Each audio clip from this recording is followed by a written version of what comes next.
ఇదిగోండి ఇక్కడ అన్ని మసాలాలు వేసి ఆకు వేస్తున్నాను. జనరల్గా బగారా రైస్కి అది సరిపోతాయి శ్రీమాత్రే నమః, కానీ మేము కొంచెం బాగుంటుంది అన్నట్టుగా ఉల్లిపాయలు కూడా వేస్తున్నాను. అదేవిధంగా కొంచెం వెల్లుల్లి పేస్టు, పచ్చిమిరపకాయలు.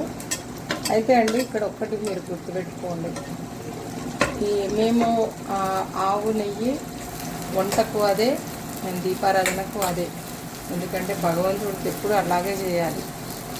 అయితే శ్రీమాత్రే నమః వండడం వల్ల మనం ప్రత్యేకించి నైవేద్యం పెట్టకపోయినా అది స్వీకరణకి వెళ్ళిపోతుంది, ఎందుకంటే నామస్మరణలోనే అది ఉంటుందన్నమాట. అయితే ఇప్పుడు ఏం చేస్తాం, ఇవన్నీ కలిపేస్తాం కదా, బియ్యం ఎలా పెట్టుకుంటానో చూపిస్తాను మీరు. ఇదిగోండి ఇది బగారా రైస్, అది 1 గ్లాస్కి 1.5 నీళ్ళు పోసి కడిగి కుక్కర్ మీద పెట్టుకుంటున్నాము.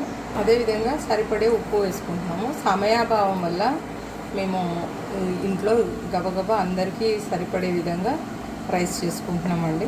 అన్నం మహాప్రసాదం అయిపోయింది. సర్వకాల సర్వావస్థల ఎందును నీ పాదార విందమునందు లగ్నమై అచంచలమైన భిక్ష గురించి మనం ఎప్పుడు అమ్మవారి భిక్ష, అయ్యవారి భిక్ష అంటే అది మాధుర్యమై అమృతం అవుతుంది. ఎందుకంటే ఇప్పుడు పూర్తిగా కలిపేసాం కదా, మూత పెట్టేసి ఒక 2 విజిల్లో 3 విజిల్లో రానిచ్చేసి మనం అప్పుడు చూపిస్తాను.